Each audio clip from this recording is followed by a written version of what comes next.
I had a great life. I can't say I had a bad life. I had this home. We always had hot water. We always had food on the table. I love my grandma and grandpa to death. I'll do anything for them. And then but even my mom, because even though she was drugs is crazy. It's insane, And my mom and actually my dad was one of them. I got like, a couple of my family members, a couple of my friends' families, and that's the thing that that was hard for me, Like there's nights where my mom would disappear, and my dad was my dad. Like I say, he's in and out. I didn't really know him, whatever. There's this one story. I think I was 5th grade, and you do the say no to drugs. I remember seeing what a crack pipe looked like. I was like, oh, and then I remember coming home one time, and mom was home, and I grabbed the handkerchief just to grab it because I thought it was cool, That's the time everybody's using handkerchiefs, so you put it over put it over your mouth. You look like a cowboy, and then on the ground it fell. It was a crack pipe, and I was 5th grade. I was like, holy shit! Now I'm learning about this right now. Like, what is going on? And then after that, I would notice like my mom would be gone for days, like 3 days, gone, a week, gone, 2 days, come back, and I always think during those days, like, is she alive? It was just because of that. That one thing called ice, man. That thing was that drug is a hell of a drug, man. You see, I saw a bunch of people go down that road, and I always told myself I wasn't gonna be, There's a lot of paths that you can take.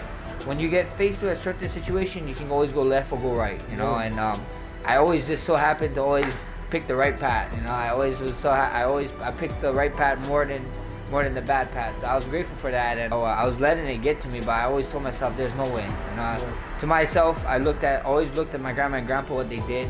The the end goal for me was always to find a better half, have a family. I was like, I just wanted to give my son the greatest life he could. Give him the love that I got from my grandma, and grandpa, and mom. She's good now, clean sober. She comes, you see her at the fights. She's a wild lady. I love her. But that's one thing I love about my mom. Even when she was going through her stuff, she made sure that we was all right. And when I talk about my team, you saw my team. There's like maybe like 10 to 18 of us, I would say. And I really look at these guys like my brother. Whatever goes on outside whatever they do outside the doors, when we walk in the doors, we family. They help me. And they're big helps to my camp, and I need them. Especially during the December times, during Thanksgiving time. They came in for to train with me on Thanksgiving and stuff, so I gotta give them back. You gotta reap what you sow. And I always talk about them like, if you guys there for me, I'll be there for you. I gotta be there to help them, because when I call them up and be like, yo, I need sparring partners, where you guys at? I want to keep them honest. Like, I don't want them to be like, oh, you wasn't there for mine. I was like, no, I'm here, I'm working. If you want to be the best, you gotta beat the best. No one can ever take that away from you. The belt, we can lose that one day. It's gone. But they can't take away of me being a champion. And what I did. The actual champion, because I actually went out there. I did the grind. You guys don't see. People only see 25 minutes of us. You know what I mean? 25 minutes, but they don't see the hours and hours of training. That nobody ever gonna take away from me, and because of that, I'm always gonna be a champion. I told him this belt don't mean nothing. My last interview, I told him I was a champ before I had this belt. This don't mean nothing. It's cool. It's just showing you guys that, look, I'm valid. Like, it's validation to you guys. It's not validation to me. The validation is when I go in, blood, sweat, and tears that you guys don't see. I wake up and I tell myself, the guy that I'm gonna fight, he's probably training right now. So I need to go out there and show him how to train. And it's a mindset thing. So it's just a mindset. On paper, you put down my stats. No one's gonna pick me in a fight. This guy. There's that mental part, and that hard part that you can't measure. You can't measure the mental whatever. No. And that's that crazy land part. If they see this guy like, okay, well, he got a passport to crazy land, but this is his stats. All out of 10, like 3s. And then this is the guy. He's like 9, all 9s, but maybe a couple of 10s in there, but he don't have a passport to crazy land. They'd be like, crazy land, this guy is great. Fuck, most of the time, the guys with the passport to crazy lands is they're crazy, There comes a point where like you're pretty much good. Like everything can get you by. You got here already. But now the only thing different that's gonna get you to the top 15 is mental. And then from 15 to 10, the only difference between those guys is mental. And then from 10 to 5, same thing. It's a mentality thing. It's just something that to do with IQ and something. That's the only thing that changed. Like We're all good. We're all at the mecca of fighting. The UFC is where everybody wants to be. But what makes you a champ? What makes me a champion? You not. You're stronger than me. You're faster than me.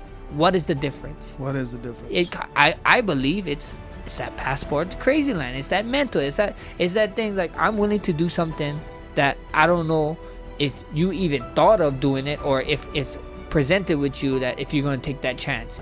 That's the downfall with a lot of these guys. You know, a lot of these guys is like, they're just like all-stars in their town in playing regular sports. You know what I mean? See it all the time. They're just all-stars in their towns, whatever. And then they go to the other stuff, and then they're just another guy. When they get there, instead of pushing through, they never had to. And then there's that kid that was like just always just kind of made the team.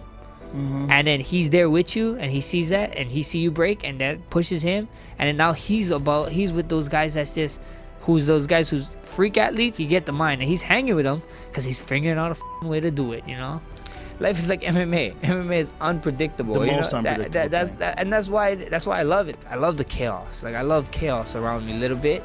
I like when things ain't in order. You know, like when you come to my house, I love that my room is messy. You gotta be a little bit messy, you know, just to like keep me sane. If I'm too clean, I'm like, things going too well. Things is going too good. If something doesn't go wrong fight week, I'm like, nope, it ain't happening to me. I'm gonna do something up right now. Do you like things going perfect? Don't it feel weird when everything goes perfect? I guess I'm just different. One of the great things that I love with the team is that, for me, I'm all about keeping the main thing, and the main thing for me is just fighting. It was kind of backwards growing up with my brother. Like, I'm the middle child, but my brother is 4 years older than me. My older brother, my younger brother is 1 year younger than me.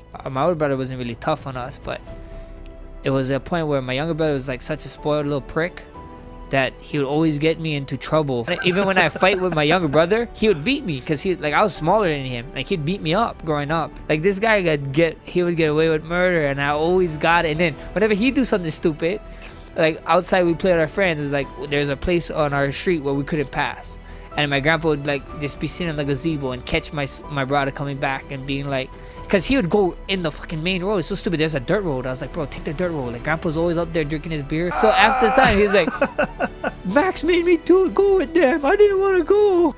But he got into his trouble and stuff. But he's recently, like, he been out. He been clean. He been doing his thing. I always tell him too, you know, it's not how you start the race, it's how you finish, bro. It's like, finish strong, bro. You got kids. You got focus now.